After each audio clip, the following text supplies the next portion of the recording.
ಹೆಚ್ಚು ಪಾಕಿಸ್ತಾನದ ಪ್ರಜೆಗಳು ಇದ್ದಾರಂತೆ. ಆದರೆ ಈವರೆಗೆ 102 ಪಾಕ್ ಪ್ರಜೆಗಳ ಮಾಹಿತಿ ಮಾತ್ರ ಲಭ್ಯ ಆಗಿದೆ. ಕರ್ನಾಟಕದಲ್ಲಿರೋ ಪಾಕ್ ಪ್ರಜೆಗಳ ಹಿಂದೆ ಬಿದ್ದಿದೆ ಪೊಲೀಸ್ ಇಲಾಖೆ. ಪ್ರತಿ ಜಿಲ್ಲೆಯಿಂದ ಮಾಹಿತಿಯನ್ನ ಪಡ್ಕೊಳ್ತಾ ಇದೆ ಗೃಹ ಇಲಾಖೆ.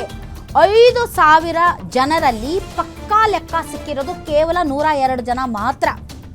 ಅದರಲ್ಲಿ ಪ್ರವಾಸಕ್ಕೆ ಬಂದವ್ರು ಎಷ್ಟು ಜನ, ಉದ್ಯೋಗ ಮಾಡ್ತಾ ಇರೋರು ಎಷ್ಟು ಜನ, ಎಜುಕೇಷನ್ ಮಾಡ್ತಿರೋರು ಎಷ್ಟು ಜನ, ವೈದ್ಯಕೀಯ ಚಿಕಿತ್ಸೆ ಪಡಿತಾ ಇರೋರು ಎಷ್ಟು ಜನ, ಸ್ವತಂತ್ರರಾಗಿ ಬಂದು ಇಲ್ಲೇ ಮಕ್ಕಳನ್ನ ಎತ್ತು ನಮ್ಮಲ್ಲೇ ಒಬ್ಬರಾಗಿರೋರು ಎಷ್ಟು ಜನ, ಪಕ್ಕಾ ಮಾಹಿತಿಯನ್ನ ಕಲೆ ಹಾಕ್ತಾ ಇದೆ ರಾಜ್ಯ ಗೃಹ ಇಲಾಖೆ.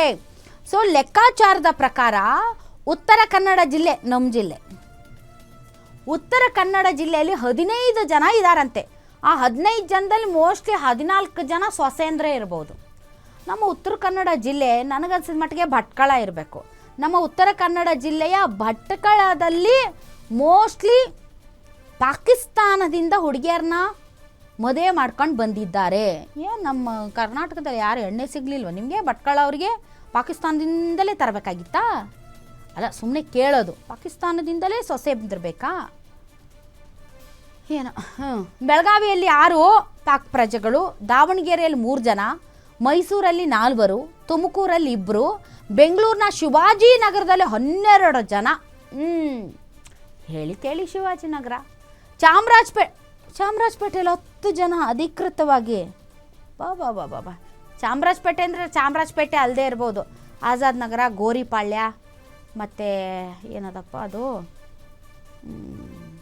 ಗೋರಿಪಾಳ್ಯದ ಪಕ್ಕ ಯಾವ ಏರಿಯಾ ಅದು ಬಿಟಾಕಿ, ಅದೇ ತಬ್ಲಿಗಿದು ದೊಡ್ಡ ಇದಾಗಿತ್ತಲ್ಲ ಕೊರೋನಾ ಟೈಮಲ್ಲಿ ಆ ಏರಿಯಾ. ಗುಡ್ದಳ್ಳಿ, ಹಳೆ ಗುಡ್ದಳ್ಳಿ. ಸೊ ಚಾಮರಾಜಪೇಟೆ ಅಂದರೆ ಬರೀ ಚಾಮರಾಜಪೇಟೆ ಅಲ್ಲ, ಆಜಾದ್ ನಗರ, ಗೋರಿಪಾಳ್ಯ, ಹಳೆ ಗುಡ್ದಳ್ಳಿ ಇಲ್ಲೆಲ್ಲ ಇರ್ಬಹುದೇನಪ್ಪ. 10 ತೋರಿಸ್ತಾ ಇದೆ ನಂಬರು. ಕಲಬುರಗಿ 4, ಬೀದರ್ ಜಿಲ್ಲೆಯಲ್ಲಿ 5 ಪಾಕ್ ಪ್ರಜೆಗಳು ಇದ್ದಾರೆ ಅನ್ನೋದು ನಿಖರ ಮಾಹಿತಿ. ಬಟ್ ಅದಕ್ಕಿಂತ ಜಾಸ್ತಿ ಇದ್ದಾರೆ.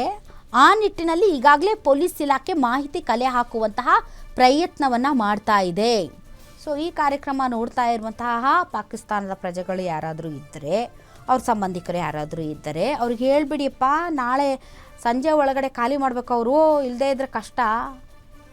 ಸೊ ಇದಕ್ಕೆ ಸಂಬಂಧಪಟ್ಟಂತೆ ಮುಖ್ಯಮಂತ್ರಿಗಳು ಮಾತಾಡಿದಾರಾ? ಓಕೆ. ರಾಜ್ಯದಲ್ಲಿರುವ ಪಾಕಿಸ್ತಾನ ಪ್ರಜೆಗಳನ್ನು ವಾಪಸ್ ಕಳುಹಿಸುವ ವಿಚಾರವಾಗಿ ಮೈಸೂರಿನಲ್ಲಿ ಮುಖ್ಯಮಂತ್ರಿ ಸಿದ್ದರಾಮಯ್ಯ ಮಾತಾಡಿದ್ದಾರೆ. ಕೇಂದ್ರದ ಸೂಚನೆಗೆ ನಾವು ಸಹಕಾರ ಕೊಡ್ತೇವೆ, ಆದರೆ ರಾಜ್ಯದಲ್ಲಿ ಎಷ್ಟು ಜನ ಪಾಕಿಸ್ತಾನ ಪ್ರಜೆಗಳು ಇದ್ದಾರೆ ಅನ್ನೋದ್ರ ಬಗ್ಗೆ ನನಗೆ ಮಾಹಿತಿ ಇಲ್ಲ. ಬೆಂಗಳೂರಿನಲ್ಲೇ ಅತಿ ಹೆಚ್ಚು ಜನರು ಇರೋ ಸಾಧ್ಯತೆ ಇದೆ.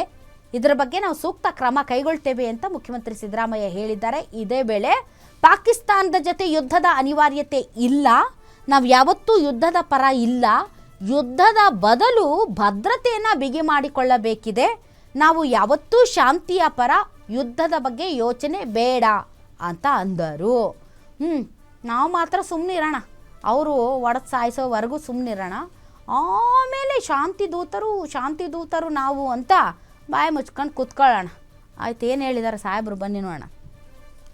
ಸೆಕ್ಯೂರಿಟಿ ಫೇಲು, ಯಾತ್ರಾರ್ಥಿಗಳು ಹೋಗಂತ ಸ್ಥಳ, ಮತ್ತೆ ಹಿಂದೆ ಪುಲ್ವಾಮಾದಲ್ಲಿ 40 ಜನ ಸೈನಿಕರು ಸತ್ತೋಗಿದ್ದಂಥ ಜಾಗ. ಇವರು ಬಹಳ ಎಚ್ಚರಿಕೆಯಿಂದ ಇರಬೇಕು. There is intelligence fail, security fail. ಅಂದ್ರೆ ಜನಕ್ಕೆ ಅಲ್ಲಿ ಭದ್ರತೆ ಇದೆ ಕಾರಣಕ್ಕೋಸ್ಕರ ಅತಿ ಹೆಚ್ಚು ಜನ ಹೋಗ್ಬಿಟ್ರು. ಬಹಳ ಭದ್ರತೆ ಇದೆ ಅಂತ ಜನ ನಂಬಿಟ್ರು ಅವ್ರನ್ನ. ಅದೇ ನಂಬಿ ಈಗ ಕೇಂದ್ರ ಸರ್ಕಾರದವರು ಭದ್ರತೆ ಕೊಡಕ್ಕಾಗ್ಲಿಲ್ಲ. ಅವ್ರಿಗೆ ಜನ ನಂಬ್ಕೋತಾರೆ, ಕೊಡ್ಲಿಲ್ವಲ್ಲ. ಈಗೇನೆಲ್ಲ ಕ್ರಮಗಳು ತಗೊಂಡ್ರು ಕೂಡ 26 ಜನ ವಾಪಸ್ ಬರ್ತಾರ. ಭದ್ರತೆಗಿರ್ಲಿಲ್ವಂತೆ ಸರ್ ಅಲ್ಲಿ ಆ ಜಾಗದಲ್ಲಿ. ಬೆಲ್ಗಾಮ್ ಇದೆಯಲ್ಲ, 4 ವ್ಯಾಲಿಯಲ್ಲೂ ಒಬ್ಬ ಭದ್ರತಾ ಪಡೆಗಳು ಇರ್ಲಿಲ್ವಂತೆ. ನಂಗೆ ಗೊತ್ತಿಲ್ಲ. ಸಂತೋಷ್ ಲಾಡ್ ಜೊತೆ ಮಾತಾಡಿಲ್ಲ, ಅವ್ರನ್ನ ಕಳಿಸಿದೆ ನಾನು. ಸಂತೋಷ್ ಲಾಡ್ ಅವ್ರನ್ನ ನಾನು ಮಾದೇಶ್ವರನ ಬೆಟ್ಟ ಕೊಟ್ಟಾಗಿದ್ದರಿಂದ ಅವರು ಬಂದಿಲ್ಲ. ಅವ್ರು ಬಂದ್ಮೇಲೆ ಮಾತಾಡ್ತಾರೆ. ಭೇಟಿ ಮಾಡಿದಾರೆ ಅವರಲ್ಲಿ, ಎಲ್ಲರೂ ಕರ್ಕೊಂಡ್ ಬಂದಿದ್ದಾರೆ. ಯುದ್ಧದ ಅನಿವಾರ್ಯತೆ ಕಾಣ್ತಾ ಇದೆ. ಪಾಕಿಸ್ತಾನ ಮೇಲೆ ಯುದ್ಧದ ಅನಿವಾರ್ಯತೆ ಇದೆಯಾ? ಯುದ್ಧ ಮಾಡಬೇಕಾದಂತ ಅಗತ್ಯ ಇಲ್ಲ, ಬಿಗಿ ಕ್ರಮಗಳು ತಗೋಬೇಕು ಅಷ್ಟೇ. ಭದ್ರತಾ ವ್ಯವಸ್ಥೆಯನ್ನ ಬಿಗಿ ಮಾಡ್ತಕ್ಕಂಥ ಕೆಲಸವನ್ನ ಮಾಡಬೇಕು.